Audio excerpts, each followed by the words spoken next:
এক নম্বর তো হচ্ছে রাসূল সাল্লাল্লাহু আলাইহি ওয়াসাল্লাম দাওয়াত দিতেন মানুষকে, ব্যাস। তিনি বলতেন দিনের কথা, দিনকে তিনি বুঝাতেন, সাহাবায়ে কেরামরা এই দাওয়াত দিতেন এবং তার আখলাক ছিল মানুষ তার কাছে এসে কথা বলতেন, তার চরিত্র দেখে অনুপ্রাণিত হতেন, মুগ্ধ হতেন এবং তার ইসলামে দীক্ষিত হতেন।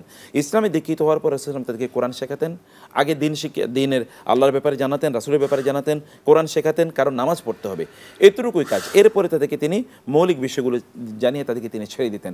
এর বাইরে আর কোনো মৌলিক মানে আমরা এখন যত কিছু দেখতে পাই যে এখানে তার হাতে গিয়ে তার শিষ্য হতে হবে, বায়াত হতে হবে, তার কাছে থাকতে হবে, তাকে টাকা পয়সা দিতে হবে, এরকম কোনো বিষয় ছিল না। হ্যাঁ, রাসূলের হাতে বায়াত নেওয়া এটি মানুষের জন্য ফরজ ছিল, এই কারণ তার হাতে বায়াত নিয়ে তাদেরকে ইসলাম গ্রহণ করতে হতো।